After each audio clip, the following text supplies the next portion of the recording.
గడిచిన కొన్ని మాసములుగా లేక కొన్ని వారముల నుండి సీయోను అనే శీర్షిక మీద మనం ధ్యానం చేస్తుంటున్నాం. సీయోను యొక్క అనుభవాలు ఏంటి,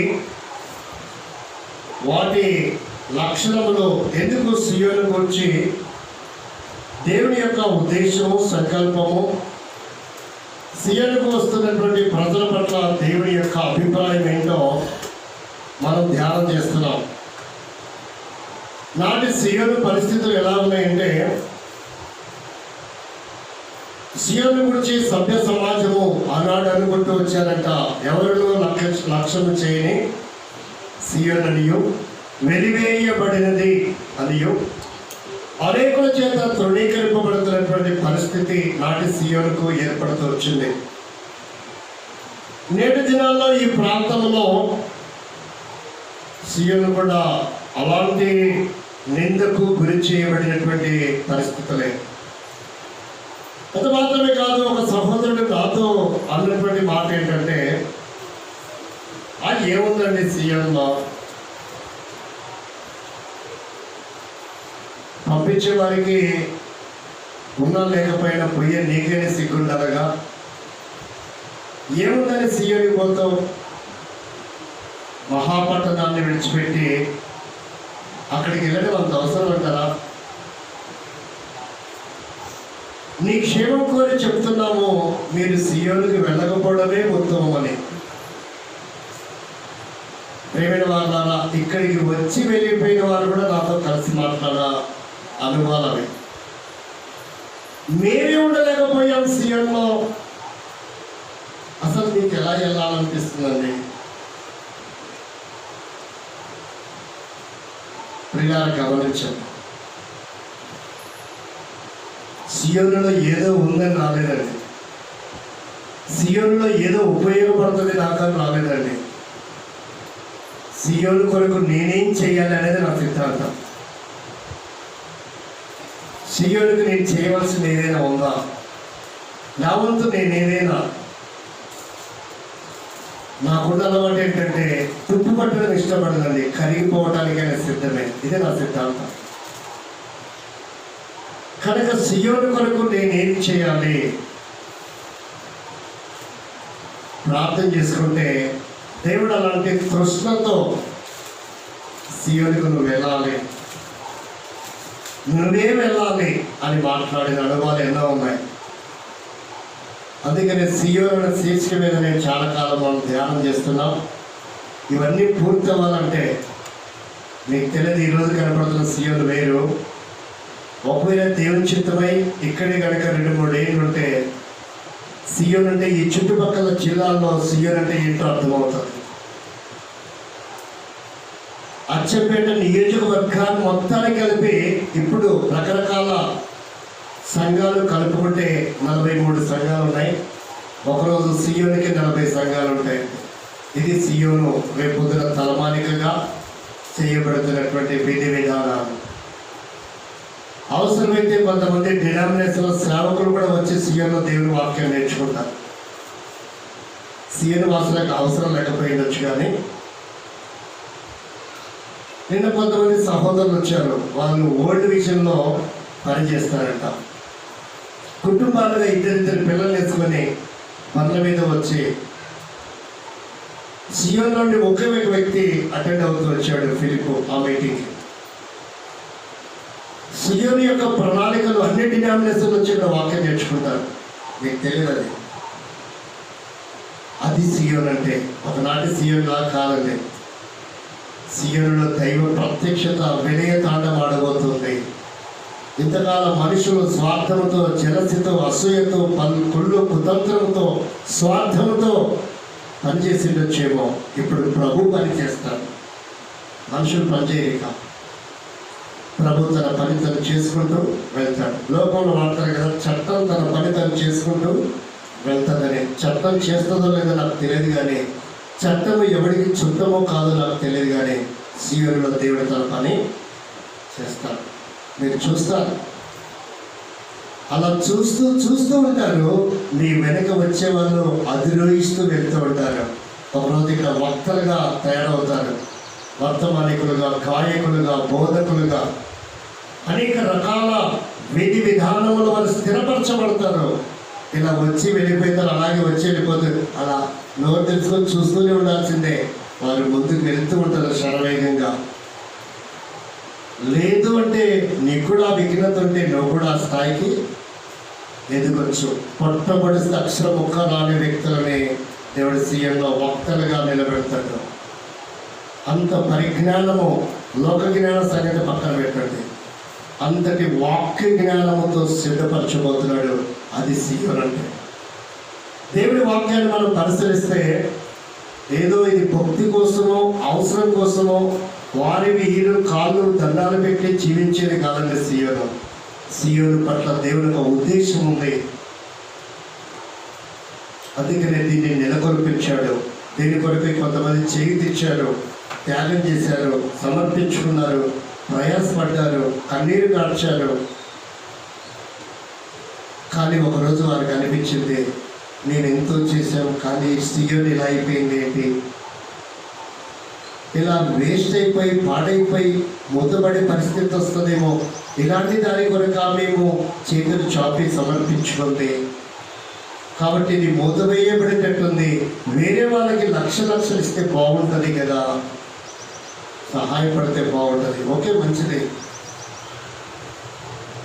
అది మీ విఘ్నత. మీ ఇంట్లో గేదె పాలు కూడా పక్కింట్లో గేదె పాలు ఇచ్చింది అనుకోండి, పక్కింటికి వెళ్ళి, అప్పుడు మీకు ఎంత ఆనందం ఉంటుందో. మీ అవసరము, మీ ఇష్టము, మీ సమర్పణ, మీ త్యాగం గొప్పది. దాన్ని నేను ప్రశంసిస్తున్న ప్రభు నామంలో. కానీ సీయోను ఎలా ఉండబోతుందో, నేను ఎలాగే ఉంటానో, అసలు సీయోను ఎలా డెవలప్ అవుతుందో చూస్తూనే ఉంటాం. అది డెవలప్ అవుతూనే ఉంటుంది. చూడండి, దేవుని వాక్యంలో సీయోను గురించి ఏమనుకుంటున్నారంట, అసలు మా కాళ్ళ దగ్గరికి వాడు ఎందుకు రాడు, మమ్మల్ని ఎందుకు బ్రతులాడడు అనుకునే బుద్ధిహీనులకు సీయోను ఏమై ఉండబోతుందో ఒకరోజు ఒకసారి చదవండి. దేవుని వాక్యంలో ఏమనుకుంటున్నారంట, ఎవరును లక్ష్య పెట్టని సీయోననియు వెలివేయబడినదనియు నీకు పేరు పెట్టుచున్నాడు కాదు, బహువచనము. అంటే అలాంటి జాబితా ఉన్నారు ఈ పట్టణంలో. ఒకవేళ ఇక్కడ కూడా ఉండొచ్చు, కూర్చున్నారు వారి జాబితాలో. అంత మాత్రాన సీయోను కలవరపడాల్సిన అవసరం సీయోనుకు లేదండి. ఏమంటారు చూడండి, అయినా వారు ఎన్ని గాయములు చేసినా సీయోనుని ఒకవేళ నామరూపములు లేకుండా ఈ ప్రార్థన చేయగలము అని కంకణం కట్టుకున్నా సరే, సీయోను అంకురం ఎదిగేటట్లు దేవుడు చేస్తాడండి. కాబట్టి మీరు గమనించండి, దేవుని వాక్యం ఏం చెప్తుందో తెలుసా, నీ గాయములను కట్టుదును. చదవండి, నీ గాయములను మాన్పెదను, నీకు ఆరోగ్యము కలగజేసేదను. కాబట్టి ఈరోజు గాయపరచబడింది సీయోను. ఎందరో బలాత్కారుల చేత, ఎందరికో స్థానికుల చేత, ఎందరో వాక్చాతుర్యము చేత సీయోనును మేము తలుచుకుంటే ఏమైనా చేయగలం. మంచిదే, దేవుని స్తోత్రం. మరి దేవుడు తలుచుకుంటే నీ సంగతి ఏంటి? ఒక నరం కనుక కదిలిస్తే జీవితాంతం కోమలు ఉంటాం. అది నిరక్షణ మనకు. సీయోను పట్ల దేవుడి ప్రణాళిక అమోఘమైనది, అచంచలమైనటువంటిది. అది ఆ విషయము కంటికి కనబడదు, చెవికి వినపడదు, హృదయానికి అసలు గోచరమే కాలేనటువంటిది. శూన్యములో సృష్టిని కలగ చేయగలిగినటువంటి విధాత సీయోను నాథుడైన యేసునాథుడు. కాబట్టి ఆయన ఏమైనా చేయగలడు, ఎంతైనా చేయగలడు. చూడండి, బైబిల్ మనం గమనిస్తాం, మనుషులకు అలవాటు ఎలాంటిదో చూడండి. సీయోనుతో దేవుడు చెప్తున్న మాట చూడండి. సీయోను ఎంతగానో గాయపరచబడింది, ఎంతగానో లోపల కుమిలి కుమిలి అంగలారుస్తున్నప్పుడు సీయోనుకి దేవుడు ఒక వాగ్దానం ఇస్తున్నాడు. యోబు గ్రంథం 5వ అధ్యాయము 21వ వచనం. యోబు గ్రంథం 5వ అధ్యాయము 21వ వచనం. నోటి మాటల చేత కలుగు నొప్పి నీకు తగలకుండా ఆయన నిన్ను చాటు చేయును. ప్రళయము వచ్చినను నీవు దానికి భయపడవు. ఎన్ని కెరటాలు ఎగిసి పడినా సీయోనులో ఏమి పూసినా కూడా కదిలించలేరు మనుషులు అనబడేవారు. ఇది దేవుడు సీయోనుతో చెబుతున్న మాట. ప్రళయము కెరటంలాగా ఎగిసి వచ్చినా సరే ఒకసారి బంతిని యొక్క ప్రత్యక్షత దేవుడు సీయోనుకి ఇచ్చాడండి. బంతిని ఎంత వేగముగా అణిచివేయాలని నేలకు కొట్టితే అంత వేగంగా అది పైకి వెళ్తుంది. కాబట్టి ఎన్ని ప్రళయాలు వచ్చినా సీయోను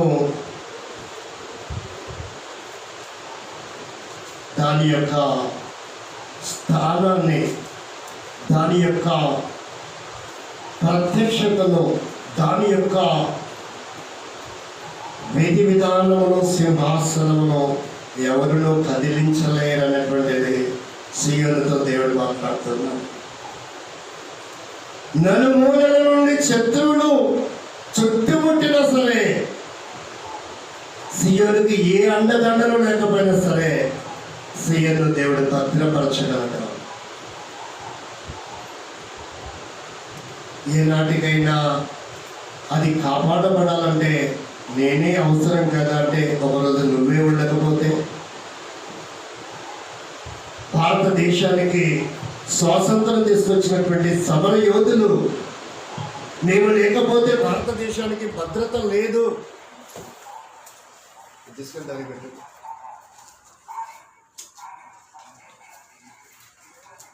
ఇవన్నీ లేకుండా మనం చేయలేదు.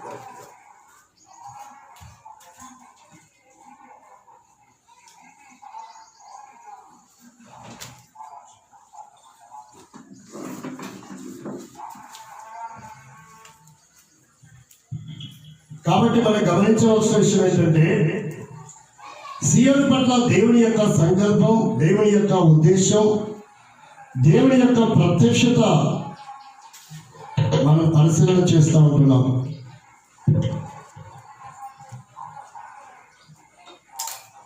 కాబట్టి ఇక్కడ గమనిస్తాము దేవుడు ఎలాగో సీయోను పట్ల తన ప్రణాళిక నెరవేరుస్తున్నాడో. సీయోనుకి కాదండి, ఇవి సీయోనుకి వస్తున్న ప్రతి వ్యక్తికి ఈ విషయాల్లో దేవుడు మేలు చేస్తాడు. సీయోను అంటే భవనం కాదు, గోడలు కాదు. సీయోను అంటే సీయోనుకి వస్తున్న వ్యక్తుల పట్ల. సమాజంలో అక్కడ ఏముందండి, ఏముందని వెళ్తున్నారండి, ఇంటికి వచ్చి కూడా నిన్ను బైబిల్ పట్టుకొని సిద్ధపడి ప్రార్థనాపూర్వకంగా చేత పట్టుకొని బయటికి గుమ్మం దాటుతున్నప్పుడు ఎక్కడి దాకా వెళ్తున్నారు? అంత అవసరం అంటారా సీయోనుకి వెళ్ళటం? ఇక్కడ ఇవన్నీ దాటుకొని వెళ్ళడం అంత అవసరమా? ఇక్కడ వస్తే మీకు ఇవిస్తాము, అవిస్తాము, అది చేస్తాము, ఇది చేస్తాము, ఇలా మాయ మాటలు చెప్పి వంచన చేసి సీయోను యొక్క ప్రత్యక్షతను నిర్వీర్యము చేయాలనుకున్నటువంటి వక్తలు, విఘ్నులు ఎవరైనా సరే వారి పట్ల దేవుడు ఒక ప్రణాళిక కలిగి ఉన్నాడు.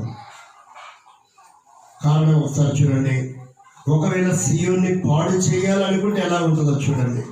కొరింథీ పత్రిక 3వ అధ్యాయము 17వ వచనాన్ని ఒకసారి చదవండి. ఎవడైనను నేను ఇలా అనకూడదేమో, వాక్యంలో అలా ఉంది. నేనైతే ఇలా అంట, ఎవరైనను దేవుని ఆలయమును పాడు చేసిన ఎడల దేవుడు వారిని పాడు చేయును.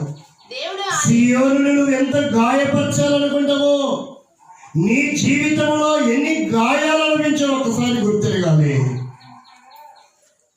ఎంతటి ఆరోగ్యము! అసలు నువ్వు ఇలా పేషెంట్ అవుతావని, బెడ్ ఎక్కుతావని, ఆపరేషన్ జరుగుతుందని ఎవరైనా ఊహించాడా? నీవెప్పుడైనా గ్రహించావా? అంటే సియోనుకు గాయము చేసిన కారణం చేత భౌతికమైనటువంటి గాయాలను ఈనాడు రుచి చూస్తా ఉన్నాం. ప్రియ సహోదరి సహోదరి, మర్మం నీకు తెలియలేదు. సియోనులో దేవుడు ఉంటేగా, దేవుడు అంటే నాలాంటి వాడే అనుకుంటాం. అందుకనే నీకు అలాగే అలవాటైంది. దేవుడు అంటే చూస్తాడు కదా, ఏమి చేయట్లేదని అనుకుంటాం. దేవుడు కంటికి కనబడేలాగా నీకు ఉండడండి. దేవుడు నీ జీవితము ఒక్కొక్కటిగా నష్టపోతూ ఉంటే నీకు అర్థమవుతుంది. నేను దేవునికి నష్టంగానే కలిగించాను, దేవుని మందిరానికి నష్టాన్ని కలిగించాను. ఈరోజు నా జీవితంలో కొంత పీరియడ్ నష్టపోయాను, కొంత డబ్బు నష్టపోయాను, కొంత ఆరోగ్యం నష్టపోయాను, కొంత పేరు ప్రతిష్టలు గౌరవ మర్యాదలు కోల్పోయాను, కొంతకాలం నిందింపబడ్డాను. అర్థమవుతుంది నీకు. ప్రేమిన వారు గమనించండి, మనుషులకు గాయం చేయడమే తెలుసు, కానీ దేవుడికి గాయం మానపడం మాత్రమే తెలుసు. ప్రియులారా, గమనించవలసిన విషయం ఏంటంటే, అందుకని సీఎం అంటున్నాడు దేవుడు, నోటి మాట చేత కలిగే నొప్పి నీకు తగలకుండగా ఏమంటున్నాడు? అదే ప్రామాణికం, అదే ఏర్పడదు. చాటు భద్రత. ప్రియులారా, గమనించండి, ఎంతగా ఆయన భద్రపరచడానికి ఇష్టపడుతున్నాడో. సీయోను పట్ల ఒక ప్రత్యేకమైన భద్రత దేవునికి ఉంది. ఆయన నామం పెట్టబడింది. ఒకసారి చదవండి, ఎలాంటి నామమో. యెషయా గ్రంథం 60 యెషయా గ్రంథం 60 చూడండి. నిన్ను బాధించిన వారి సంతానపు వారు నీ ఎదుటకు వచ్చి సాగిలపడెదరు. నిన్ను తృణీకరించిన వారందరూ వచ్చి నీ పాదముల మీద పడెదరు. యెహోవా పట్టణమనియు ఇశ్రాయేలు పరిశుద్ధ దేవుని సియోననియు నీకు పేరు పెట్టెదరు. అలా పెట్టబడింది. పేరు పెట్టిన వారు ఎవరో నాకు తెలియదు. ఈ మందిరానికి ఆనాటి దినాల్లో ఎంతమంది సంఖ్య ఉన్నారనేది కూడా ప్రామాణికం కాదు. కానీ దేవుడు చేసే అద్భుతం ఏంటంటే, సియోనుని నామములోనే ఉంది విజయము.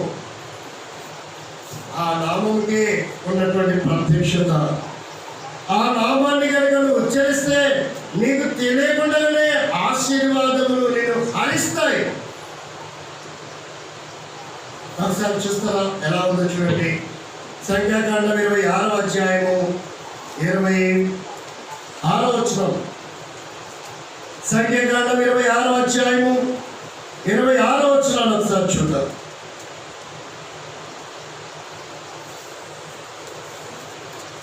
ఆ చివరి లైన్ చదవండి కనీసం.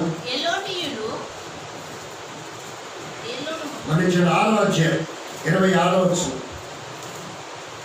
సంఖ్యాకాండం 6 చదవండి.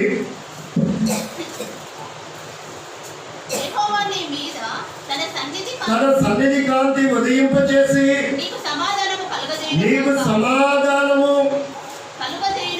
కలుగచేయునుగాక. అట్లు వారు ఇశ్రాయేలు మీద ఇప్పుడు సీయోను మాట్లాడుతుందని ఇప్పటి నా నామమును ఉచ్చరించడం వలన నేను వారిని ఆశీర్వాదము. ఆ నామాన్ని బస్సులో మీరు చూడవచ్చు, ప్రయాణాలను మీరు పరిశీలించవచ్చు.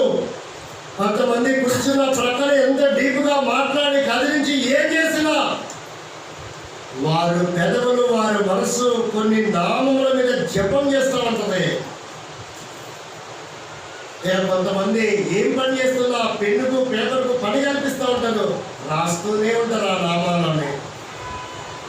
ఎరుగుదవా సీయర్ అంటే ఏంటో నీకు తెలియలేదు కాబట్టి నీకు ఆ విలువ తెలియడం లేదు.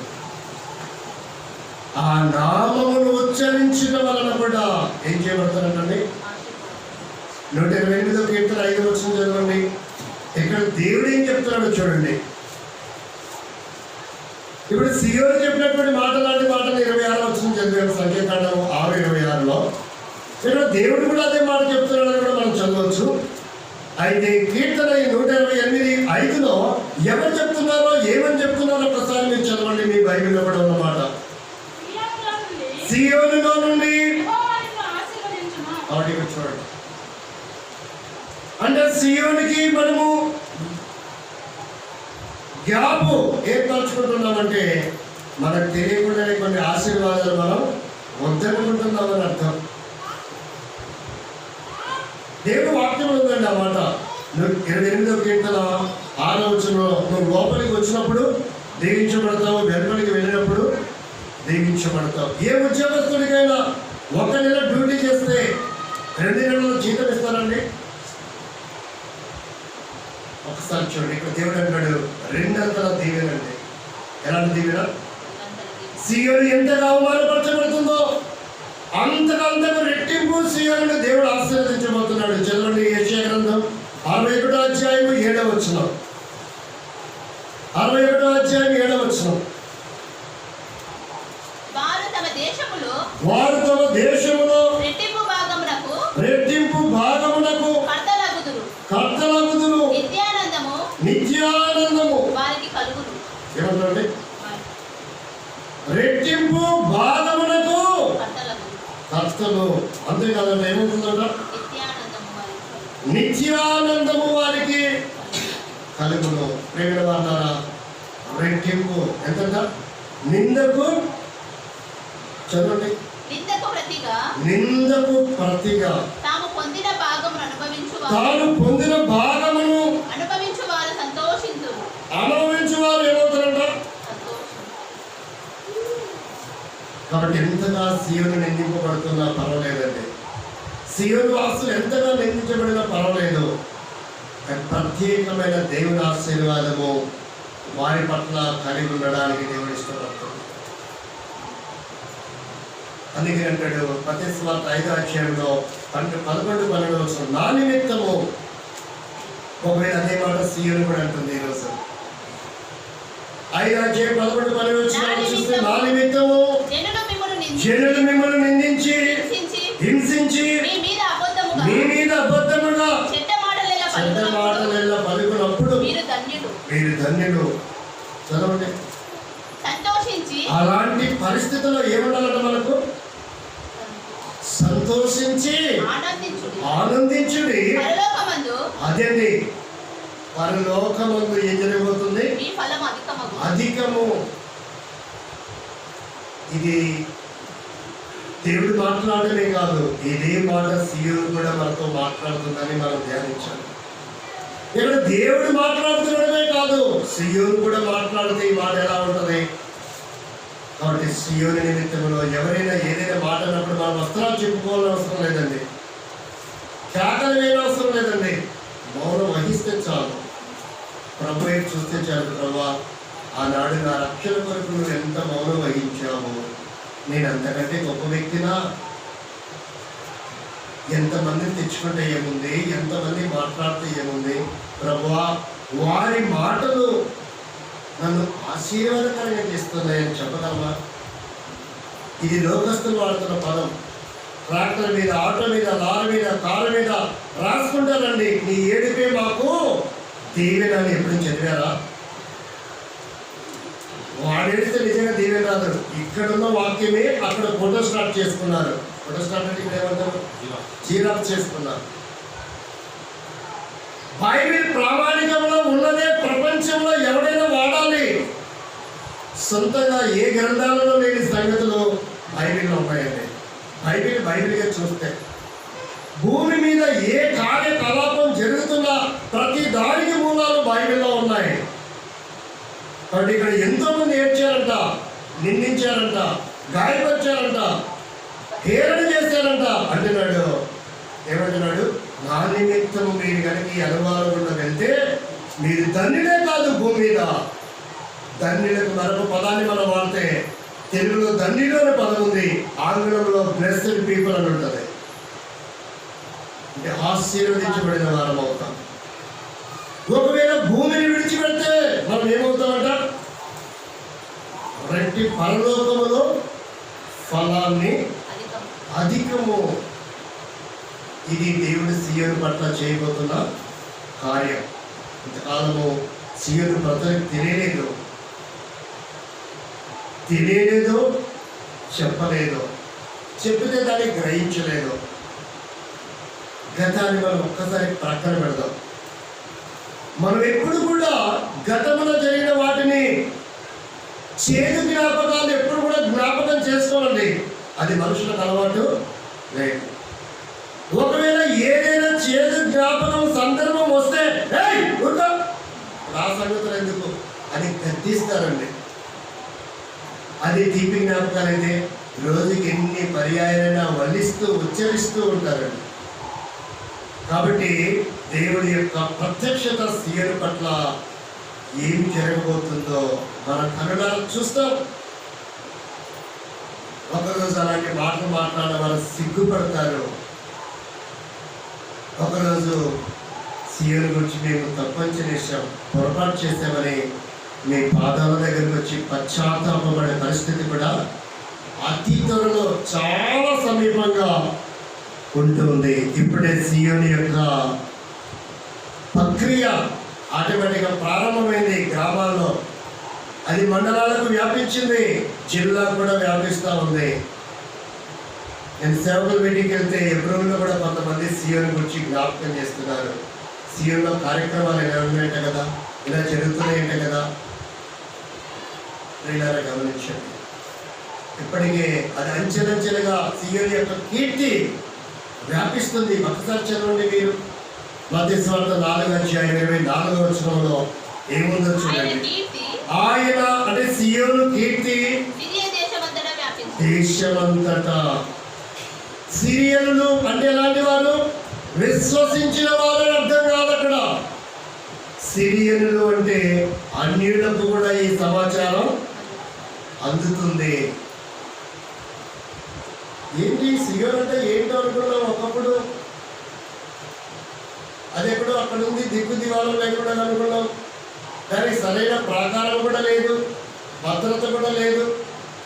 ఎన్నో అవాంఛితమైన కార్యక్రమాలు అక్కడ జరుగుతున్నాయి, దానికే నిలయమనుకున్నాము కదా.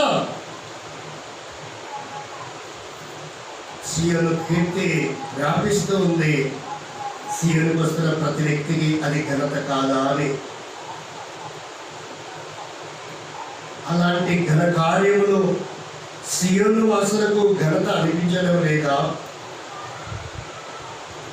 ఆ ఘనత సీయోనుకు వస్తున్న ప్రతి ఒక్కరికి వర్తిస్తుందండి. భారతీయుడిగా పుట్టినందువలన భారతదేశం యొక్క నిష్ఠ గరిష్ఠులు భారతదేశం యొక్క సంస్కృతి సాంప్రదాయాల గురించి మాట్లాడుకుంటున్నప్పుడు ప్రతి భారతీయుడికి అది ఎంతో గౌరవకరంగా ఉంటుంది.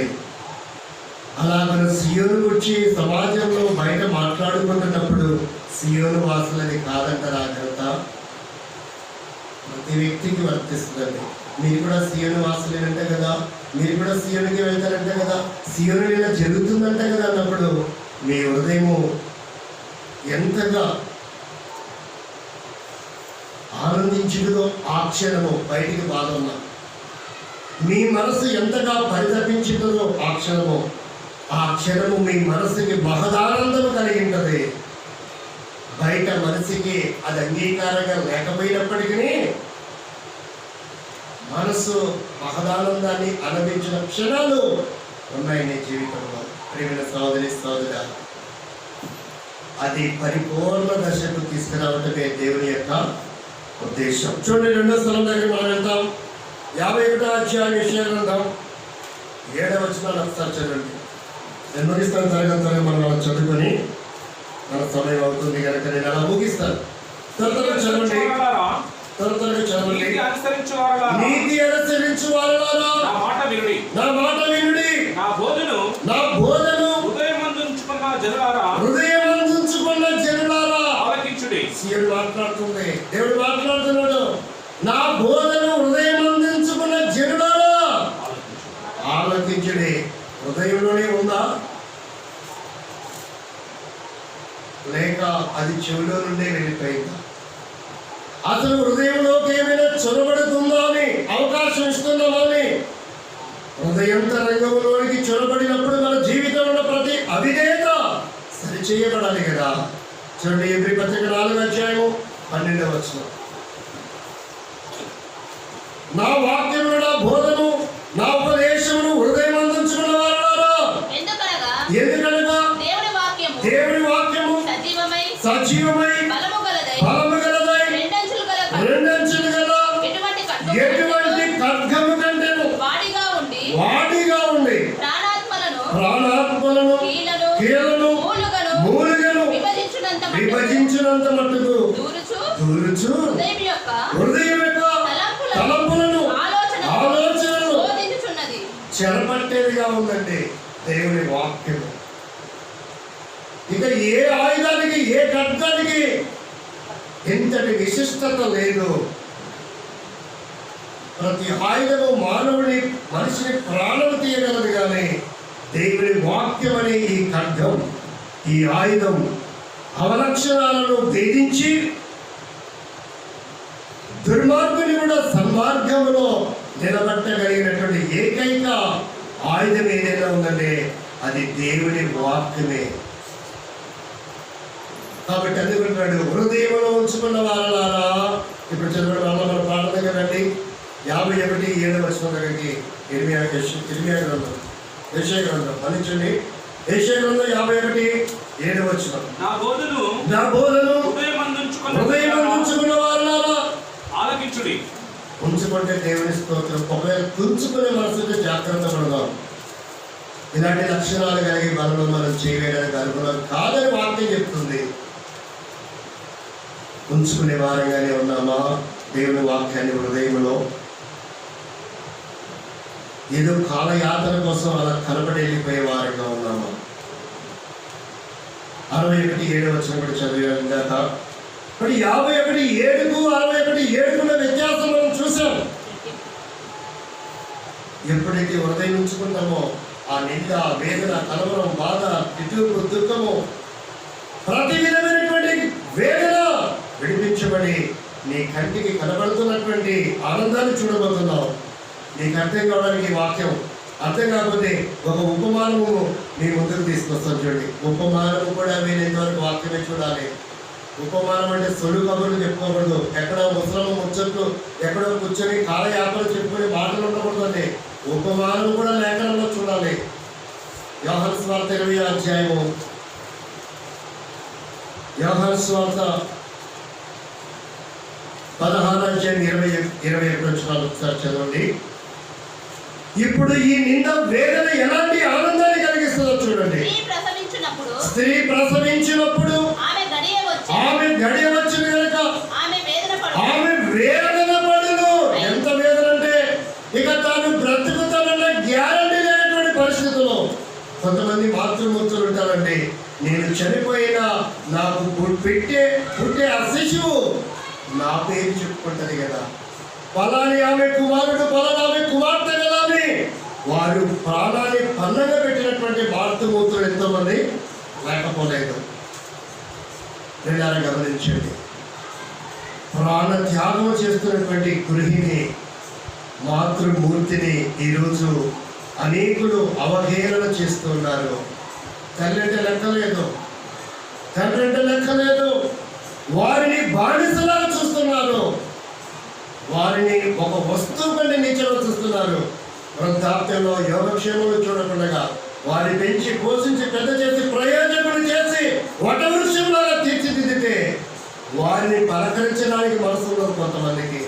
కనీసం మంచినీరు త్రాగేవాళ్ళు కూడా అడగరు బుద్ధిహీనులు. ఇక పోషించే సంగతి ప్రక్కన పెడతాం. నీ తల్లి కొరకు నువ్వు ఏం చేయగలవు? ఆమె ప్రాణత్యాగం చేస్తే నిన్ను పెంచి పోషించింది. ఆమె రక్తము నీకు పాలుగా పట్టింది. ఈరోజు నిరోధక శక్తి ఎక్కడి నుంచి వచ్చింది నీకు? ఆమె రక్తమే పాలుగా నీకు పట్టడబట్టే. ఉందా కృతజ్ఞత మనకు? ఎంతగా హేళన చేసి దూషించి నువ్వు నా గుమ్మం తొక్కుదని బుద్ధిహీనుడు ఎంతమంది రాకపోలేదు. కనీసం చనిపోతే కర్మకాండలు కూడా నేను ₹1 కూడా ఇవ్వను, నాకు సంబంధం లేదు, మీరు చేసుకుంటారో పాతుకుంటారో ఇంట్లో పెట్టుకుంటారో మీ ఇష్టం అన్నటువంటి నీచులు ఎంతమంది లేరంటారు. ఆలోచన చేయండి. స్త్రీ ప్రసవించు గడియ వచ్చినప్పుడు ఆమె వేదన పడను. శిశువు పుట్టగానే బ్రేక్ చేశారా? Speed break sensor cutting. అయితే శిశువు పుట్టగానే లోకమందు నరుడబడు పుట్టనని ఆమె సంతోషము చేత వేదనను దుఃఖం క్షణాల్లో మర్చిపోతుందండి. రప్ప పాటలు మర్చిపోతుంది. ఆ శిశువును చూసినప్పుడు, ఆనందాన్ని చూసినప్పుడు, ఈ అనంతమైన విశ్వంలో నేను కూడా మాతృమూర్తిని అవుతూ వచ్చాను. ఇక ఈ రోజు నుంచి నేను తల్లిగా పిలబడతా. ఈ రోజు నుంచి నన్ను నిందించిన వారందరూ సిగ్గుపడతారు. పిల్లలు లేదు, అది ఇది నానాక మాట్లాడుతూ వచ్చారే, వారందరూ సిగ్గుపడతారు ఈరోజు. అది ఆమె ఆనందం. నా ప్రాణం పోయినా పర్వాలేదు, నాకంటే ఒక శిశువు ఉంటే చాలు. సీయను కూడా ఒకరోజు అదే పరిస్థితి. ఎంతగా నిందించబడినా ఒకరోజు ఆ బాధ మర్చిపోయడానికి రెట్టింపు ఘనత. 51 యెషయా 7లో చూసినాము. 61:7 రెట్టింపు ఘనతనే సీయోనుకు దేవుడు ఇవ్వబోతా ఉన్నాడు. ఇది అర్థం కావడానికి నేను ఒక ఉపమానం దగ్గరికి వచ్చాను. స్త్రీ వేదన, బాధ, కలవరము, నిందలు, అవమానములు. ఒకనాడు శిశువు పుట్టగానే అవన్నీ కూడా వైదొలగిపోతాయి. ఒక్కటి కూడా దరిదాపుకి రాదు. ఆమె ఆ శిశువు పట్టుకొని అలా ఆనంద భాషలు రాస్తూ ఏమంటుందో తెలుసండి, కుమారుడా, ఇన్ని సంవత్సరాలు ఎక్కడ దాక్కున్నావయ్యా? నీ తల్లిగా నేను ఎంత నిందింపబడ్డాను తెలుసా, ఎంత గాయపరచబడ్డాను తెలుసా, ఎన్ని ఫంక్షన్లకు వెళ్ళలేకపోతున్నా తెలుసా. నేను ఫంక్షన్కి వెళ్తే పిల్లలు లేని డ్యాన్సులలో ఈ మొహం, ఆ దగ్గర మొహం చూపించొద్దని ఎంతగా నన్ను కుమ్మిన తీశారో తెలుసా. అయినా ఏనాటికైనా నీకు జన్మనివ్వాలని నేను వాటిని ఓర్చుకొని భరించి సహించాలని ఆ తల్లి శిశువుని పట్టుకొని క్షణక్షణము ఆనంద బాష్పాలను రాల్పదంటారా? ఆలోచించాను. ఇదే సీయోనుకు ఒకరోజు దేవుడు ఇవ్వబోతున్న ఆధిక్యత. అందుకనే దేవుడు సీయోను పట్ల ఒక గొప్ప ప్రణాళిక కలిగి ఉన్నాడు. చూడు, 51వ అధ్యాయం యెషయా గ్రంథంలో 16వ వచనాలు ఒకసారి చదవండి. నేను ఆకాశమును స్థాపించినట్లును భూమి పునాదులు వేయినట్లు నా జనము నీవే అని సీయోనుతో చెప్పునట్లు నీ నోట నా మాటలు ఉంచి నీ చేతి నీడలో నా చేతి నీడలో. కాబట్టి దేవుడు సీయోనును భద్రపరుస్తున్నాడు. ఎలాంటి కార్యకలాపాలు జరగకుండా ఉండటానికి. ప్రేమిన వారులారా గమనించండి, ఏం కొత్తగా రాసుకొచ్చినాయి కాదు, ప్రతి ఒక్కరి బైబిల్ మాటలు ఉన్నాయి. సీయోనును ఆయన చేతి నీడలో భద్రపరచడానికి సిద్ధంగా ఉన్నాడు. సీయోనుకు వస్తున్న ప్రతి సహోదరి సహోదరుడా, నీ సభ్య సమాజంలో ఎంతగానో గేలి చేయబడుతున్నావో, బాధపరచబడుతున్నావో, పురిగెదిస్తున్నారా? కలవరపడద్దు. దేవుడు అంటున్నాడు, నా చేతిలో నిన్ను భద్రపరుస్తాను, నా చేతిలో నేను నిన్ను భద్రపరుస్తాను. ఎవరు పేరు పెడతారంట? నీవేనా సీయోను. ఒకరోజు ఈ ఘనత, ఈ ఆధిపత్యము దేవుడు నీకు ఇవ్వబోతున్నాడు. నీకు తెలియకుండా నిన్ను బిరుదులతో నింపబోతున్నాడు. భౌతిక సంబంధమైనటువంటి ఒక యూనివర్సిటీ వారు డాక్టరేట్ అని బిరుదిస్తే ఇక వాడి ఆనందానికి ఎల్లలుండవు. అయితే దేవుడిచ్చి బిరుదు లాంటిది తెలుసా? ఆ బిరుదును ఎవడు దొంగిలించలేడు, దాన్ని ఎవడు పాడు చేయలేడు. ప్రియులారా గమనించండి, నీకు తెలియకుండా ఆయన నిన్ను బిరుదులతో సత్కరించాలనుకుంటున్నాడు. పరలోకంలో నిన్ను గణపరిచే విధానం ఎలా ఉంటుందో తెలుసా? ఒక్కసారి చదవండి, బైబిల్ కూడా ఉంది. ప్రకటన గ్రంథం 14:7-8 చదవండి. ప్రకటన గ్రంథం 14:7-8 ఒకసారి చదవండి. అతడు నిన్ను ఎంతగా దేవుడు పరలోకంలో గణపరచబోతున్నాడు. భూమి మీద గణప చూడకండి, అది అవసరమైన అవసరం లేకపోయినా పర్వాలేదు. అయితే దేవుడి ఘనత ఎలాంటిదో చూడండి, చదవండి. మీరు దేవునికి భయపడి ఆయనను మహిమపరచుడి. దేవునికి భయపడి ఆయన మహిమపరచడం చాలండి. ఘనత ఎలాంటిదో చూడండి. మనుషులను మహిమపరచడం నీకు అవసరం అనుకుంటే పర్వాలేదు, మహిమపరచు. కానీ దేవుని మాత్రం అఘోరపరచడం దైవికమైన లక్షణము. అది విశ్వాస లక్షణం. ఎంత మాత్రం అది విశ్వాసం యొక్క విఘ్నత కానేరదు. ఇప్పుడు 7వ అధ్యాయం ప్రకటన గ్రంథం 13-14 ఒకసారి చదవండి.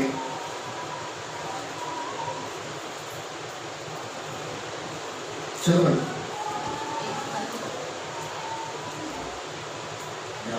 పెద్దలలో ఒకడు తెల్లని వస్త్రములు ధరించుకొని ఉన్న వీరెవరు ఎక్కడ నుండి వచ్చిరని నన్ను అడిగాను. అందుకు నేను అయ్యా నీకే తెలియననగా అతడు ఇలాగ నాతో చెప్పాను. వీరు మహాశ్రమల నుండి వచ్చిన వారు గొర్రెపిల్ల రక్తములో తమ వస్త్రములను ఉతుక్కొని వాటిని తెలుపు చేసుకుని పరలోకములో ఇది సంభాషణ. యోహాను పరవశుడైనప్పుడు పద్మాసు దీపములో అతనికి ఆత్మ స్వరూపమైన దేవుడు ప్రత్యక్షమై ఆ సన్నివేశాన్ని చూపిస్తూ అడుగుతా ఉన్నాడు, ఇదిగో తెల్లని వస్త్రాలు ధరించిన వీరున్నారు కదా, వీరెవరో నీకు తెలుసా? నా కొరకై భూమి మీద ఆ ప్రదేశంలో, పట్టణములో, ఆ ప్రాంతములో అనగారిపోయిన ప్రజల మధ్యలో, విలువలేని స్థితిలో, ధైర్యమైన జీవితంలో, నిరాశ నిస్పృహలో, కలవరం వేదనలో ఉన్నటువంటి నా ప్రజలు వీరు దేవుని నమ్మారు. నా ఎందుకైనా శ్రమలు అనుభవించారు, ఎంతో నిందింపబడ్డారు, దూషింపబడ్డారు, అవమానపరచబడ్డారు. అదిగో విలువలేనటువంటి ఆ సియోను వాసులుగా జీవించారు. నా రక్తంలో వీరు కడగబడ్డారయ్యా. పరలోకము నుండి శరాపులు నిన్ను తీసుకొని వెళ్ళడానికి వస్తారు ఒకరోజు. భూలోకంలో ఓట్ బ్యాంక్ వరకు ఆటోలు, ట్రాక్టర్లు, కార్ల మీద ఎక్కించుకుంటారు. తర్వాత నీ సంగతి వాళ్ళకి అవసరం. ఒక మీటింగ్ కోసం ఎన్ని వాహనాలు తీసుకొని వెళ్తారు. అక్కడికి వెళ్తే త్రాగునీరు, సరైన భోజన వసతులు ఉండవు. కొంతమంది తొక్కిసలాట్లో ప్రాణాలు కూడా కోల్పోయిన వారు ఉన్నారు. కానీ ప్రభు పరలోకానికి నేను తీసుకుని వెళ్ళడానికి మేఘ వాహనాన్ని పంపబోతున్నాడు. ఈ లోకంలో నీకు ఏ వాహనం లేకపోయినా పర్వాలేదు. ప్రియులారా గమనించండి. అందుకే నాకు వాహనం లేకుండా పెట్టాడో తెలియదు, తర్వాత ఇస్తాడేమో అది కూడా తెలియదు. మరి దాని మీద మనస్సు ఎంత మాత్రముగా ఉండదు. ప్రియులారా గమనించండి. నేను ఒక ఇల్లు విజిటింగ్ చేయడానికి ఇక్కడ నుండి నడిచి వెళ్ళాల్సిన పరిస్థితి ఏర్పడింది. అడ్రస్ తెలియక, ఫోన్ కమ్యూనికేషన్ అవ్వక అక్కడక్కడే చక్రాలు తిరిగి చివరికి గమ్యానికి చేరుకోగలిగాం. తగిన కాలంలో ఆ కుటుంబం సియోని వాసులుగా స్థిరపరచబడతారు. పోలీసు గారు రాజు ఆయన పేరు. వారికి 4 పిల్లలు. ఈ మందిరము దీని యొక్క విధి విధానం తెలియక అక్కడ ఏదో ప్రకటన దానికి వెళ్తున్నారన్న సమాచారం. ఈరోజు కూడా ఆయనకు డ్యూటీ ఉండబట్టి ఫోన్ ద్వారా సమాచారం తెలియపరచడం కదా, డ్యూటీకి వెళ్తున్నాం, రాలేకపోతున్నాం. ప్రభుత్వం అయితే దీని విషయంలో ప్రభు సహాయకుడికై దేవుని వైపు మీరు కూడా చూడండి. తన భార్యతో మాట్లాడాను. మధ్యలో ఒక వారం సెలవు ఉంటుందంట, కానీ ఆ సెలవు ఆదివారం రావాలని ప్రార్థన ప్రారంభించాం. కుటుంబ సమేతంగా వారి సీఎంలో చేర్చబడతారు. ఇలా ఒక్కొక్క ఉద్యోగస్తుని అనేక రకాల డిపార్ట్మెంట్లు ఉన్న వారిని దేవుడు సీఎంకి తీసుకొస్తాడు. అది మీరు చూస్తారు. కొంతమంది అనుకున్నారంట, ఏంటమ్మా చిన్న కన్నంలో ఉండింది బాక్స్కి ఇంత పెద్దది పెట్టారు, దీంట్లో నుంచి చూడడానికి తీసుకొని పోతాడు అనే డౌట్ కూడా వచ్చింది. బాక్స్ ఎప్పుడైతే ఓలు వెడల్పోయిందో దేవుడు తన నిధిని నింపడం ప్రారంభిస్తూ వచ్చాడు. మీరు ఇలా చూస్తూ ఉండండి, మీరు ₹1 బాక్సులోకి వేయకపోయినా దేవుడు లక్షల రూపాయల బాక్సులో తీసుకొస్తాడు. మీరు ఇలాగే చూస్తూ ఉండండి, లక్షలు బాక్సులోకి వస్తాయి. అవసరమైతే తగిన కాలంలో కౌంట్ చేయడానికి మిషన్ కూడా కొనాల్సి వస్తుంది సియోను. ఇది సియోను యొక్క విశిష్టత ఒకరోజు దేవుడు చూపిస్తాడు. సియోనులో నుండి సొమ్ము తీసుకెళ్లి చుట్టుప్రక్కల ప్రదేశాల్లో స్థలాలు కొని మందిరం ఇక్కడి నుంచే ఈ సొమ్ము నుంచే కట్టబడతాయి. వేరే వారి సొమ్ము రావచ్చు, రాకపోవచ్చు, వేరే వారి స్థలాలు ఇవ్వచ్చు, ఇవ్వకపోవచ్చు. కానీ సియోనును దేవుడు అంతగా ఆశీర్వదించబోతున్నాడు. సియోను శిశు బ్యాంకు లాగా దేవుడు చేస్తాడు, ఒక టెజరీ లాగా చేస్తాడు దేవుడు. అది ఎప్పుడు కూడా నిధులు కోల్పోయేటట్లు దేవుడు చేయడండి, నిధులను నింపేవాడిగా ఉంటాడు. మనం చూస్తాం, సియోనికి 4,000 కూడా రాదు, 3,000 కూడా రాదు, 2,000 కూడా రాదు. వేల సంఖ్యలో ఊహించలేని విధానంలో ఉంటుంది ఒకరోజు సియోను అంటే. ఒకరోజు సియోనులో 4 బాక్సులు పెట్టాల్సి వస్తుంది. ఆ సమయం సద్వినియోగం పరచబడడం కొరకు ప్రేరణ గమనించండి.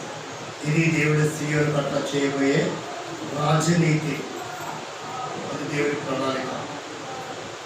నీ ప్రణాళిక ఎప్పుడు కాలం మాత్రమే చూసుకుంటాం, కానీ దేవుడి ప్రణాళిక యుగాలకు సరిపడా ఆయన ఆలోచన చేస్తాడు. 2 వ్యక్తుల కోసం ఇంత అనంతమైన సృష్టిని సృష్టించాడు, ఆదాము అవ్వ కోసమే. అంటే ఆయన 2 కోసం ఇంత అనంతమైన సృష్టిని కనుకోలేదు.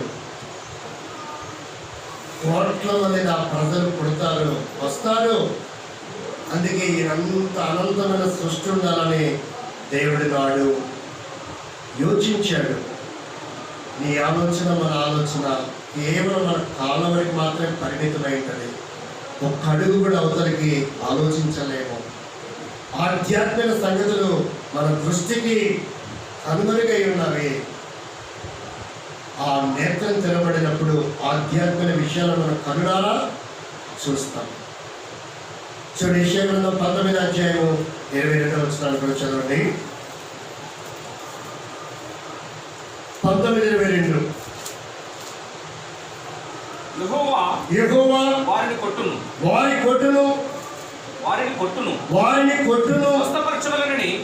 స్వస్థపరచవలనని ఐగుప్తీయులను కొట్టును. వారిని కొట్టును చదివితే మనకు తేడా వస్తుంది. అంటే సీఎం పడతాడే అనుకోకండి సుమా, మరి దెబ్బతింటాడు సీఎంకి ఎందుకంటే వెళ్ళడం అనుకోకండి. వాక్యాన్ని సగమే మనం చదవకూడదు. దేవుడి యొక్క స్వభావంలోకి వెళ్ళి మనం వాక్యాన్ని ధ్యానం చేయాలి. యెహోవా ఐగుప్తును కొట్టును, వారు యెహోవా వైపు తిరగగా ఆయన వారి ప్రార్థనను అంగీకరించి స్వస్థపరచును. కాబట్టి ఐగుప్తు లాంటి స్వభావం, లోక ఆచారాలు, అలవాట్లు, పద్ధతులు, కుళ్ళు కుతంత్రాలు కలిగిన వ్యక్తి ఎవరైనా సియోనుకు వస్తే వారిని కొట్టడానికి ఇష్టపడలేదు. వారు అలాంటి లక్షణాలు కలిగి ఆయన వైపు తిరిగితే ఏం చేస్తున్నట్టండి, వారి ప్రార్థన అంగీకరించి స్వస్థపరచడానికి ఆయన సంసిద్ధంగా వెయిట్ చేస్తున్నాడు. నీ కోసం, నీ గాయములు కట్టాలని, నిన్ను స్వస్థపరచాలని, నిన్ను ఆదరించాలని, నిన్ను ఓదార్చాలని, నిన్ను చంకనెత్తుకోవాలని, ముదిమి వచ్చి వరకు నేను మోకాళ్ళ మీద ఆడించాలనని. సితారాన్ని ఎంతకాలం ఆదరిస్తాడు? సుస్మిత భానుప్రకాష్ గారు ఒక 8-10 ఏళ్ళు ఎత్తుకొని ఆడిస్తారేమో చెప్పండి. ఇంకా 14-20 ఏళ్ళు వచ్చిన తర్వాత ఎత్తుకుంటారా? ఇప్పటికే వాళ్ళ అమ్మమ్మ అంటా ఉంటుందేమో బహుశా. కొందరు అమ్మమ్మలు అంటారులేండి, అందరూ అడగకపోయినా. ఒకరోజు మా అక్క వారి కూతురు ఎత్తుకుంటే మరి ఆ కూతురికి మా అమ్మమ్మ అవుతుంది కదా. వేరే వాళ్ళ సంగతి నాకు తెలియదు కానీ మా ఇంట్లో జరిగిన సంగతి మీకు జ్ఞాపకం చేస్తున్నా. ఏమే నాకు ఈ పిల్లకి డబల్ టైఫాయిడ్ వచ్చి బాధపడుతూ ఉంటే దున్నలాగా ఉన్నావు దిగా. అప్పుడు దాని వయసు 5 ఏళ్ళు. దున్నలాగా ఉన్నావు దిగండి. ఆ పిల్ల ఏడ్చుకుంటా, డాడీ మమ్మీ అమ్మమ్మ ఇలా అంది అంటే మమ్మీ ఒంట్లో బాధలేదు కదా బిడ్డ, ఆయనతో జాగ్రత్త మాట్లాడాను. ప్రతి తల్లి తన కూతుర్ని కాపాడుకోవాలని ఆలోచన ఉంటుంది ఏ తల్లికైనా, ఉండదన్నరా. ఒకవేళ ఆ స్థాయికి సితార ఎదిగిందనుకో అప్పుడు సుస్మిత కూడా అదే మాట అంటది తన కూతురి విషయం, ఎవరైనా అదే అంటారు. కాబట్టి మనం గమనించాల్సిన విషయం ఏంటంటే దేవుడు ఏం చేస్తుందంటే ఒకవేళ ఏ పరిస్థితుల్లో మన జీవితం ఉన్నప్పటికీ ఒక్కసారి ప్రభు వైపు తిరిగితే చాలంట. ఏం చేస్తాడు? మనల్ని స్వస్థపరచడమే కాదు, ఆయన మనతో ప్రీతిగా మాట్లాడతాడు, మన పట్ల ఎంతో దయ చూపుతాడు. బిడ్డ నీ కొరకే కదా నేను ప్రాణం అర్పించింది, నిన్ను కాక నేను ఎవరిని స్వస్థపరుస్తాను, నువ్వు నా వైపు తిరిగితే చాలు. కాలం ఎదురు చూస్తే నువ్వు తిరగలేదని కొన్ని ఈనాటికైనా తిరిగావు. నాకు ఎంత ఆనందంగా ఉందో తెలుసా, నా ఆనందానికి అవధులు లేవు బిడ్డ. నువ్వు రాకపోయినంత కాలం నేను ఇలా జీవిస్తూ దుఃఖములోనే మునిగిపోయే దుఃఖ సాగరంలో వ్యక్తినేమో, కానీ నువ్వు వచ్చావు నాకు అంతే చాలు. నువ్వు దూరమైనంత కాలం ఎంత వేదన ఉంటుందో సీయోనికి దేవునికి. నువ్వు వచ్చినప్పుడు ఎంత ఆనందం ఉంటుందో ఒకసారి చూద్దామా. ఒక ఉపవాసం దగ్గరికి వెళ్దాం. ఉపవాసం కూడా బైబిల్ మనం చూడాలి. ప్రతి సందర్భానికి లేఖనం ఉందండి సత్యవేద గ్రంథంలో. ఆదికాండం 48వ అధ్యాయము 1-2 వచనాలు ఒకసారి చదువుతారా? నేను చెప్పుకోవడం వల్ల నాకు సమయం చనిపోవడం లేదు, మీకు ఎక్కువ అవుతూ ఉంటుంది. నాకేం ఆత్మ వస్తూనే ఉంటుంది. దానికి షార్ట్ లైన్ ద్వారా లేఖనాలు అందించబడుతూనే ఉంటాయి. కాబట్టి సకాలానికి వస్తే మనం త్వరగా ప్రారంభించుకోవచ్చు, త్వరగా ముగించుకోవచ్చు. ఈ విషయాన్ని కొంచెం మీరు మనస్కరించవాలని ప్రభునామంలో ఒక సహోదరుడిగా ఈ విషయాన్ని చిత్తగించుచుండగా విన్నవించుచుండగా చిత్తగించు. ఒకసారి చదవండి ఆ మాట. ఆదికాండం 48వ అధ్యాయము 1-2 వచనాలు. ఈ సంగతులైన తర్వాత ఇదిగో నీ తండ్రి కాయిలాగా ఉన్నాడని ఒకడు యోసేపుతో చెప్పాడు. అప్పుడు అతడు మనష్షే ఎఫ్రాయిములు అని తన ఇద్దరు కుమారులను వెంటబెట్టుకొని పోగా ఇదిగో నీ కుమారుడైన యోసేపు నీ యొద్దకు వచ్చుచున్నాడని యాకోబునకు తెలుపబడెను. అంతటా ఇశ్రాయేలు బలము తెచ్చుకొని తన మంచం మీద ఎంతకాలం మంచం పట్టాడో వేదనతో, అన్నను కుమారుని చంపేశాము, ఇదిగో నీ కుమారుని వస్త్రాన్ని గుర్తుపట్టు అని చెప్పారు. ఆ తండ్రి కుమిలిపోయి మంచం ఎక్కాడు. యోసేపు మనసుతో యాకోబు మనసు ముడిపడి ఉండింది. కుమిలితో వేదనతో నిరాశ నిస్పృహతో మంచం పట్టాడు. ఇదిగో నీ కుమారుడైన యోసేపు బ్రతికే ఉన్నాడు, నేను చూడడానికి వస్తున్నాడనే వార్త ఎప్పుడైతే యాకోబు చెవులు పడిందో చూడండి ఏమైంది? బలం వచ్చిందంట, ఎక్కడ లేని బలం. నేను అనుకుంటాను 1000 ఏనుగుల బలం ఆ క్షణంలో బహుశా యాకోబుకి వచ్చి ఉండొచ్చేమో. ఎంత ఆనందమో! ఆయన ఆనందానికి ఎన్నడూ లేనటువంటి పరిస్థితి అది ఆ రోజు ఆ క్షణం. అంతేనా, నా కుమారుడు బ్రతికే ఉన్నాడా, వస్తున్నాడా? ఇంతకాలం చనిపోయాడు అనుకున్నా, ఇంతకాలం లేడనుకున్నా, ఇంతకాలం సీఎంగా రాడనుకున్నా, కలవరపడాల్సిన పనేమీ లేదు. ఎంత అద్భుతమండి, ఎంత ఆనందమో తెలుసా. నువ్వు వచ్చావు బిడ్డ, నాకు చాలు. తెలంగాణ భాషలో మాట్లాడాలంటే ఎంతకాలం దూరం అయ్యావో తెలుసా. నిన్ను విడిచి తరవని రోజు లేదు. ఏ వ్యక్తిని చూసినా నువ్వే అని గుర్తొస్తావు. ఏ వ్యక్తి ఒకవేళ పాట పాడుతుంటే, ఏ వ్యక్తి పాట పాడుతున్నా నా పుత్రుడు కూడా ఇలా పాడేది కదా, నా కుమారుడు కూడా ఇలా పాడేవాడు కదా, నా కుమారుడు కూడా ఇలా పరిచయం చేసేవారు కదా, నా పిల్లలు కూడా ఇలా సమర్పించుకునేవారు కదా, నా పిల్లలు కూడా నా ఎదురుగుంటే ఎంత ఆనందం. ఒకరోజు సీయోను అనుకుంటుంది, ప్రియులారా, మరలా చదవడం వచ్చిన ఎలా ఉందో, మీరు తిరిగి వస్తే, నా వైపు తిరిగితే, ప్రార్థిస్తే నేను మిమ్మల్ని స్వస్థపరుస్తాను. ఎంతకాలము అస్వస్థతో ఎక్కడెక్కడో తిరిగి ప్రయాసపడతారు.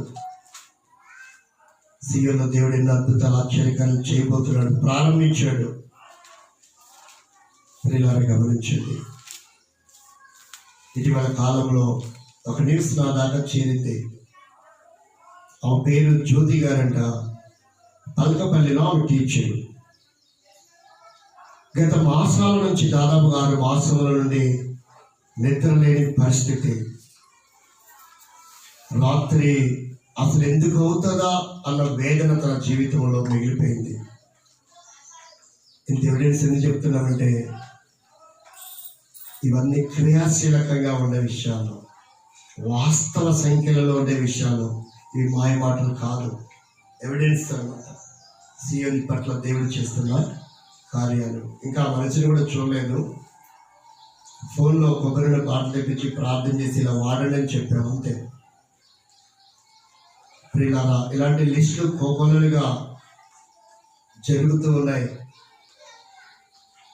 మీరు నాతో కలిసి ఏకీవించి సంఘ కార్యక్రమాల ప్రతి దానిలో పాల్పొంగులు పొందుతూ ఉంటే ప్రతి విషయము నీకు చేరుతూ ఉంటుంది. పర్సనల్గా ఎప్పుడు చెప్పి అలవాట్లేదండి. సంఘానికి సార్వభౌమ అధికారం ఉంది కనుక సంఘంలో ప్రకటించేది ప్రతి వ్యక్తికి వర్తిస్తుంది. సపరేట్గా చెప్పాలంటే అది సాంప్రదాయము, అదొక ఆచారము. కాబట్టి వారు ఏం చేస్తారు, ఇంటింటికి తిరిగి బొట్టు పెట్టి మరి చెప్తారు. అది నీచమైన సంస్కృతి. ఆధ్యాత్మిక విషయంలో సంస్కృతి ఏంటంటే, సంఘంలో చెప్తే ప్రతి వ్యక్తికి అది వర్తిస్తుంది. ఒకవేళ నేను సంఘం కాదని కూడా పర్సనల్గా చెప్తాను. నేను సంఘంలో సభ్యురాలని అనుకుంటే సంఘంలో ప్రకటిస్తే సరిపోతాను. సంఘం కాదని కూడా ప్రత్యేకంగా చెప్పాల్సి వస్తుంది. మరి నీ ఇష్టం, ఏది కోరుకుంటావు. సంఘము నేను అనుకోవడం నీకు బాగుందా, నేను సంఘం కాదు అని కూడా సపరేట్గా వచ్చి నీకు కాల్ వస్తుంది, సమాచారం అందుతుంది. ఏది కావాలో చూడండి. ఇది సీయోని యొక్క విఘ్నత. సంఘం అంటే దానికి కొన్ని బాధ్యతలు ఉంటాయి, కొన్ని ప్రత్యేకతలు ఉంటాయి, దానికి కూడా కొన్ని ఫండమెంటల్స్ ఉంటాయి, దానికి కొన్ని విధి విధానాలు ఉంటాయి. దానికి వ్యతిరేకంగా మనం ఏది కూడా చేయకూడదు. అందుకనే జ్ఞాపకం చేస్తున్నాడు. మనం చివరి నుంచి చదువుకుందామా? ఇది 19వ అధ్యాయం యెషయా గ్రంథంలో 25వ వచనం చదవండి. సైన్యములకు అధిపతియగు యెహోవా, సైన్యములకు అధిపతియగు యెహోవా, నా జనమైన ఐగుప్తీయులారా, నా జనమైన ఐగుప్తీయులారా, నా చేతుల పని అయిన అష్షూరీయులారా, నా చేతుల పని అయిన అష్షూరీయులారా, నా స్వాస్థ్యమైన ఇశ్రాయేలీయులారా, నా స్వాస్థ్యము. ఏమంటున్నాడు? ఐగుప్తుల గురించి ఏం చెప్తున్నాడు, అష్షూరీయుల గురించి ఏం చెప్తున్నాడు, ఇశ్రాయేలుల గురించి ఏం చెప్తున్నాడో ఇది మనం పరిశీలించాలి. మళ్ళా చదవండి. సైన్యములకు అధిపతి అయిన యెహోవా, నా జనమైన ఐగుప్తీయులారా, నా జనమైన ఐగుప్తీయులారా, నా చేతుల పని అయిన నా చేతి పని అయిన అష్షూరీయులారా, నా స్వాస్థ్యమైన నా స్వాస్థ్యము. స్వాస్థ్యం అంటే ఎవరో తెలుసండి? రక్తాన్ని పంచుకొని పెట్టిన వారు, ఉదరములో నుండి వచ్చిన వారు ఏమని పిలుస్తారు? నా వంశము, నా వంశాంకురుడు, నా సంతానం అని చెప్తారు.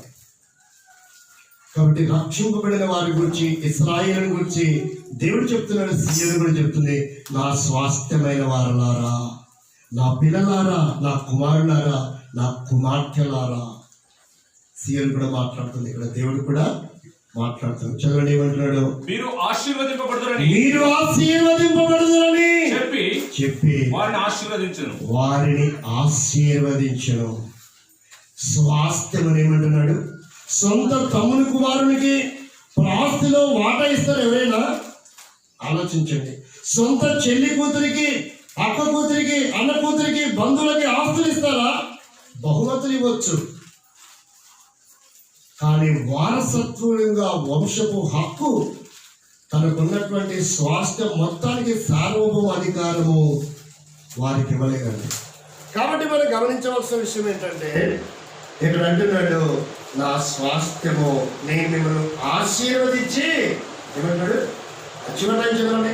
మీరు ఆశీర్వదింపబడుదురని చెప్పి మీరు ఆశీర్వదించబడుతుందని చెప్పి వారిని ఆశీర్వదించును. వారిని ఆశీర్వదించను. ఇది సియోనులో దేవుడు సియోను విషయంలో కానీ సియోను ప్రజల విషయంలో కానీ మాట్లాడుతున్నటువంటి మాట. ఇలాంటి ఆశీర్వాదములు, ఇలాంటి గొప్ప కార్యములు సియోను ద్వారా ప్రియమైన సోదరి సోదర దేవుడు నీకు, నీ కుటుంబానికి, నీ వంశానికి చేయడానికి సిద్ధంగా ఉన్నాడు. మోకరించండి. ఎక్కడైనా చిన్న చిన్న బలహీనతలు ఉంటే మనుషులం కనుక వాటిని ఒకసారి ప్రభు చూసి, ప్రభా ఈ విషయంలో నా దగ్గర చిన్న బలహీనత ఉంది, ఎన్నో మంచి లక్షణాలు ఉన్నాయి, దేవుని స్తోత్రం. నీ దగ్గర 100 లక్షణాలు కాదు, 100కి కోటి మంచి లక్షణాలు ఉన్నాయి. సుగుణములు నీ జీవితంలో ఎన్నో ఉన్నాయి. కానీ ఒక చిన్న అవలక్షణము నేను ఎంతగానో నష్టానికి, వేదనకి గురి చేస్తుంది. అది ఒక్కసారి ప్రభు తిరిగి, ప్రభా ఈ కోటి లక్షణాలు నాలో మంచి ఉన్నాయి, ఈ చిన్న అవలక్షణము నన్ను ఎంతగానో నష్టపరుస్తుంది, ఈ స్వభావం నుంచి నన్ను మార్చవా, సియోను యొక్క అనుభవానికి నన్ను తీసుకురావాలి ప్రభు అడిగితే ఖచ్చితంగా ఆయన చేయగలడు. ఆయన చేయలేనందుకు భూమి మీద ఏది కూడా లేదు. కాబట్టి ఇన్ని ఉత్తమమైనటువంటి లక్షణములు కలిగినటువంటి నీకు ఒక చిన్న అవలక్షణంలో ఎందుకు నిరాశ చెందుతావు? దాని విషయం ప్రభు చూసి మనం ఆశీర్వదించబడేవారుగా ముందుగా అభ్యర్థించండి, ప్రార్థన చేస్తున్నాం. ఎవరంటే చూడకండి, ఎవరంటే చూడకండి, మోకరించండి. మనం ప్రార్థన చేసుకుంటాం. 10 నిమిషంలో మనం ప్రార్థన చేసుకుంటాం.